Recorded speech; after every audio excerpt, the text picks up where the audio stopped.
जी welcome back. आप सुन रहे हैं प्रोग्राम सितारों से आगे में। मैं हूं आपकी होस्ट, आपकी दोस्त आरजे कायनात खान, FM 89.4 कश्मीर नेटवर्क पर। जी आज हम बात कर रहे हैं अपने प्रोग्राम के अंदर हुस्न ज़न के हवाले से कि हुस्न ज़न एक मजबूत मुआशरे की बुनियाद है और खूबसूरत मुआशरा हो जाता है हुस्न ज़न की वजह से।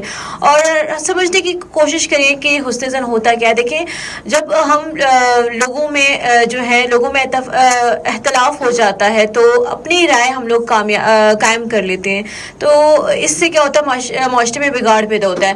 तो इंसान जो है वो उसको हम कहते हैं कि एक समाजी मखलूक है और मुआशरे के अंदर हम लोगों ने नफरत नहीं फैलानी, मोहब्बतें फैलानी है। तो इसमें लोगों के अंदर जो है वो हुस्न ज़न होने की बहुत ज़्यादा ज़रूरत है, जो कि आजकल हमें बहुत कम दिखाई देती है।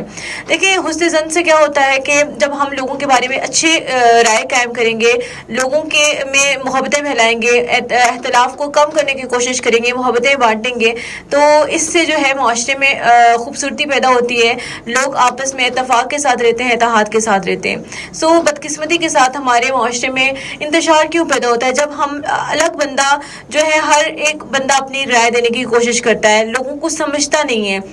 जबकि अगर मैं रिसर्च की बात करूं तो 1973 के अंदर एक रिसर्च हुई थी जहां पर एक मेंटली जो स्टेबल लोग थे उनको एक मेंटल हॉस्पिटल में भेजा गया और उनको ये बताया गया कि आप लोग जो है अच्छे तरीके से बिहेव करना, जैसे नॉर्मल आप उठते हैं, जागते हैं, खाते पीते हैं। बट डॉक्टर्स को ये बताया गया कि वो मेंटली अनस्टेबल नहीं है।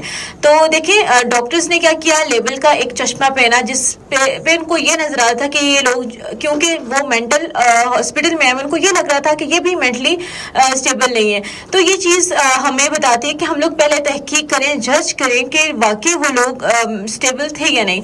तो ये चीज़ें हमारे अंदर से जो है वो निकालने की कोशिश करनी, ताकि हमारा माशरा जो है वो अमन का गहवारा बन सके। और हमारा इस्लाम भी इस चीज़ की इजाज़त देता है कि हम लोग अमन के साथ रहें, भाईचारे के साथ रहें और नीयतों पर शक न करें। बहुत से लोग जो है ना, कोई अच्छा काम भी कर रहा हो तो हम कहते हैं कि नहीं, इसकी नीयत में खोट है। तो इससे क्या होता है, फसाद पैदा होता है, मुआशरा जो है उसमें बिगाड़ पैदा होता है। अगर आप मुआशरे को खूबसूरत बनाना चाहते हैं, अगर आप चाहते हैं कि हमारे मुआशरे में अमन हो, तो हमें क्या करना चाहिए, दूसरों को जज नहीं बल्कि तहकीक के जरिए जो है बात करनी चाहिए और लोगों में इसी तरह मोहब्बतें फैलानी चाहिए। रेडियो की फ्रीक्वेंसी 89.4 पर तो हमारा प्रोग्राम जारी रहेगा, बट लाइव लिसनर से मैं इजाज़त चाहूँगी। अल्लाह ने के बाद।